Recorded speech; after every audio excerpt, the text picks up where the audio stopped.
Hello, everyone. I'm really excited to be here today to talk about ways to win with qualitative online communities. It is my favorite qualitative methodology, and I've been doing asynchronous online communities since 2007. And I am so excited by the amount of technology transformation that's taken place in the last decade or so. The new research tools and techniques and moderator dashboard functionality and segmentation really makes this a fabulous type of methodology. Fun fact about me, I tied to win the $100,000 pyramid on the very last day they were on the air before they took a 10-year hiatus. So on today's agenda, I really want to talk about tips and tricks for your toolkit. I'm a big believer in having a large qualitative toolkit full of exercises, ideas, and approaches. And with these, you can pick and choose what's ever relevant to the project at hand to create a really highly customized research plan and discussion guide for your online communities. Whether they're short-term communities or long-term communities, the exercises and the techniques I'm going to discuss today work in long-term communities for all of them, and most of them apply to short-term communities as well. So let's talk first about approaches to research plans. And the first one I want to suggest to you is think about, could your testing be better if you set up random cells? I want to suggest the idea of injecting random cell testing into your online communities. The how-to part is quite easy. When you're onboarding your members, you can assign them random cells. And if you have a longer-term community, think about whether you need to evenly populate the cells based on participation or tenure of the members so that you can have even testing across this. This idea works for various testing needs. For instance, in the first example, if you have test concepts that are quite similar, such as a 30-second commercial and a 15-second commercial of the same treatment, if you showed both to the same respondent, you might have some bias. So in this case, the idea is to create two cells, show each respondent only one of the versions, and then analyze across cells. What you'll see is intensity of findings. This works great for maybe a full website landing page or just the part that shows above the fold. The intensity of the findings will come across in the qualitative discussions. Another example that moderators see often is the client has more versions than the time allowed for testing could take place. So in this scenario, we need to actually rotate the concept. It can be for any number that you have. Just this example, if you have 6 treatments and 3 cells, you could show each different version twice to 2 of the 3 cells. Not everybody has to see everything. And each one would get shown 4 times. The trick is just to make sure you divide evenly so that everything gets equal exposure. And that really helps with the respondent fatigue that can happen with any kind of research testing. Next, I want to talk about, what about using some of the tools inside the platforms a little bit differently? What if we want to test reverse segmentation? In this example, the client's in a category where the retailers sort of restrict or already have constructs for how the segmentation is to take place. For instance, let's just say it's cereal, although this is a sanitized example. Some retailers already have the shelf sets and the planograms. There's the healthy section, the fruity section, the gluten-free section, the value priced section, etc. So in this example, my client had 3 different segmentation hypotheses that were bounded by some of the limitations at retail. So they came up with 3 different schemas, and our goal was to test which of these schemas had the most comprehension and the most suitability with their customers. We actually asked them to move each product into the category where they felt it fit best, and then we compared where they placed the items versus the client-generated hypotheses. We asked a lot of open ends around this. Were there any specific cards that you could not sort easily? Overall, was sorting easy or difficult? And which of the 3 schemas made the most sense for you for this category? And we had a lot of illuminating ideas about how the client hypotheses in some cases were working and in some cases not working. Another idea is to send members outside of the community for testing first, and then have them come back to the community for the qualitative discussions. We could send them to the client website or the app, have them log in, have them not log into their account. If you need a personalized experience for your testing, you will need them to log in. Maybe you have something beta to test or a clickable prototype. Any of these things are right for testing within a community because the members are already on the internet. One really key tip is that the how-to for this needs to be very, very specific in many cases. And if it's a web activity that might involve several steps, you might even need to give different instructions depending on if they're using a mobile app or a desktop site. You probably also want to think about, do you need to offer the participants an opt-out? And should that be easy? Because some members may not want to actually log into their personalized account to do this testing. And if you do give an opt-out and it's a long-term community with a points and badge system, you might want to think about how that opt-out would affect their points for the month or the time frame and the program as to how you award those incentives. If you are going to use a link to go to a different site, make sure you can spawn it in a new window so it's easy for members to return to the community to that exact page to come back into the discussions, no matter where you send them. And also, tell them up front that this one might take longer than normal and set some time expectations for them as well on this one. Next, I want to get into a couple of exercises and projectives that kind of work in various categories and for various needs. The first one is about co-creation. Co-creation is a real hot buzzword in research and innovation these days. And a line of questioning that I really love inside communities is co-creating with the members as if they are the celebrity. Give them permission to think bigger. Let them think in the way the unique personality of a celebrity might think, to allow them to generate more ideas than their own usage or their own mindset might do. This works great in both short and long-term communities. And I really like to give the participants their choice of celebrities. That way they have a little more skin in the game. It's more relevant to them and they can get more into the exercise and fully engage with it. If you were Oprah or Dr. House or Sarah Jessica Parker, in what ways might you create whatever this new product is that would help your consumers do whatever it is you're trying to solve? And make sure your probes cover what it is, how it does it, when would you use it. And I find the consumers have a lot of fun with this, and I'm always shocked at how creative even everyday consumers are with this for the most part. And you could use this as a one-off exercise, or you could build it into a series of co-creation exercise where you might run 2 or 3 or 4 in a series to create a bunch of idea nuggets from your consumers. And I also really think it's great to play them back. Give these idea nuggets back to the same members and ask them to evaluate them and tell them someone in the community came up with this idea. Maybe it was you, and actually test them back. That's another great engagement step that the co-creation ideas like this can have in the community for engagement as well. Another idea that works really well in our online communities, we have so many multimedia opportunities and multimedia technology, is using some visual metaphors, really helping consumers get into their right brains. That's where the brand relationships are held.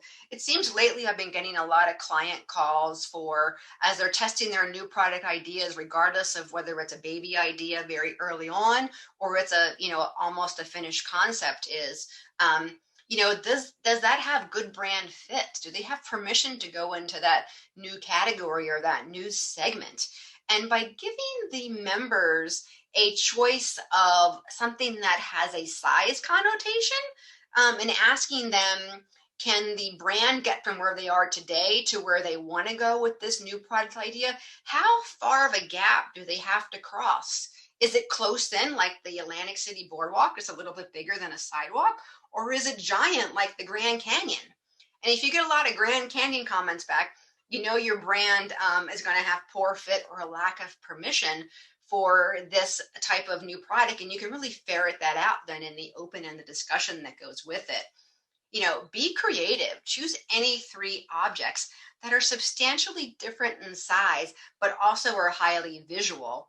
And a couple of extra tips to help with your analysis. You could concurrently run this as a poll or even a markup tool heat map exercise, because that will allow you to get through your analysis quicker, and it will also give the opportunity for the respondents to put a stake in the ground so they can better articulate their reasonings back to you as to why they're choosing Atlantic City, the Mississippi River, or the giant Grand Canyon. Another exercise I love is using Venn diagrams. And, you know, a lot of the online community platforms have wonderful tools. And sometimes we think of using them just sort of in almost what they're sort of geared towards or what are originally designed for. Think of markup testing for Marcom, you know, web pages and print ads or other kinds of communications and Marcom. But what if we use them with a Venn diagram about attributes? And especially in categories that sort of have binary uses. For instance, we could ask, do you use your toaster oven primarily for toasting bread items or for heating frozen foods? Is that protein bar healthy or delicious? I have asked that one multiple times in multiple categories, and that always brings back with the Venn diagram a lot of healthy discussion, no pun intended. How about in terms of users? Is Forever 21 for teenage girls hoping to become 21 soon, or is it for older women hoping to look and feel 21 again? You know, I actually asked my niece this question one time when she was in college, and she said to me that Forever 21 was for women her age, but it was okay if I wanted to shop there too so that I could look cute. Anyway, this also works great for 3-way Venn diagrams if you have a more complicated topic at hand, but keep in mind that 7 total cells and 4 overlapping sections. So you need to allow more time and make sure that it's relevant to the consumers or the audience you have in testing. And also too, let me throw out the idea of perceptual maps and grids work in the same way as well, using the heat mapping technology in a different way other than Marcom testing. The last section I wanted to get into talking about boosting participation, and this has more of a focus in the long-term communities. The first idea here is think about not only what can you get from the consumers, which is what we're thinking about research-wise, but what value can the brand provide to its members? Think about them more holistically. They're just not research respondents, but they're community members and they have holistic lives. And how can you share information with them or support the exchange of information beyond the research activities? In categories that are very information rich or where consumers often seek information, such as babies, pets, cooking, and entertaining, these categories are ripe for having curated and repurposed content that the client already has on file, sharing it in the community in a fun and exciting way. You know, tips and hacks and recipes and glossaries and things of that nature. And also to the idea of open forums where the members just talk amongst themselves. These conversations can be unmoderated and for engagement purposes only. And I found that members find a lot of value in certain categories of conversing with like-minded consumers. You know, you probably don't have an immediate need or maybe not even the budget to analyze any of these open member only forums, but I would suggest keeping them on file because they do come in handy for writing a discussion guide later on, or maybe to help satisfy an emergency client request. And lastly, I would say, you know, think about getting the members involved in picking the topics. Let them feel more included. Let them feel more part of the community. I ran something in December where we had 12 topics for the open forums that were going to be run in 2021. We let them pick the order that they wanted to see and which were more popular for them, which were more important to them, and themed it around a certain rank with the 12 days of Christmas, as you can see with the partridge and the pear tree card there. You know, Also, one last tip on this page is that you have to be careful, whatever you're running in education or engagement, that it doesn't conflict with whatever research topics you have running at the same time. Another way I like to engage my members is by having a you be the moderator activity or an ask the moderator activity. I've been running the same online community for over 10 years, so I have a unique rapport and bond with my members. And I recently fielded a You Be the Moderator activity, and it was a huge success. The members got very engaged in asking me questions. I told them they could ask me whatever they wanted to ask me. And the question I got most was, how and why did you become a moderator?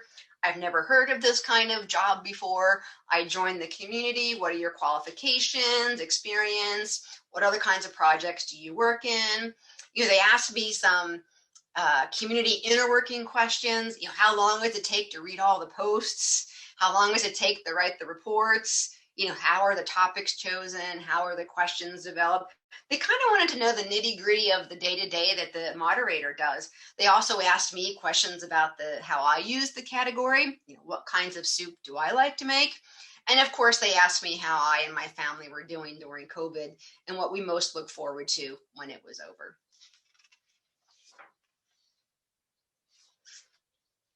And another idea I've got a lot of traction with lately is this idea of Friday pop-ups. Now, this is really just for long-term communities, but when you know how your participation varies by days of the week, you can boost participation by testing different launch days. A couple ideas is a cross-talking promotion. Now, this could be just as a way to get them to understand how and why they should be posting on the comments of other participants. Choose a topic that would make it easy for them to converse back and forth on other posts. And also something that would be valuable to your analysis, of course. You could run it, say, Friday to Sunday. You could offer double points and make sure that you set a maximum points in your system so there's no gaming of the system depending on how you have your incentives system set up. Another idea is if you have a topic coming in early in the week and the whole new tangent has come up, something intriguing, something that wasn't considered in the objective stage, but you really want to go back and explore that in depth more than just probing on comments could do, throw out a couple additional questions on a Friday, call it a hot off the press, and really get a deep dive in whatever that new and exciting tangent is so that you can have those fresh learnings and in-depth learnings on that exciting tangent that came up. Another idea is to release your topics early. In one of my communities, we almost always launch new topics on Monday, but what if we launched it the Friday before? And what we saw that even though we typically get the highest participation on Monday, Tuesday, Wednesday, we were able to push more than 60% of posts into the weekend. And that meant we had our results faster, which of course the client was super excited about, to have that expedited learning. And it gave something new and exciting for the members, something that's a little bit different than what they're normally used to, because it was mixing it up for excitement. So I say experiment with different days and see what's going to work best in your community. Thank you so much for listening, and I look forward to hearing your questions.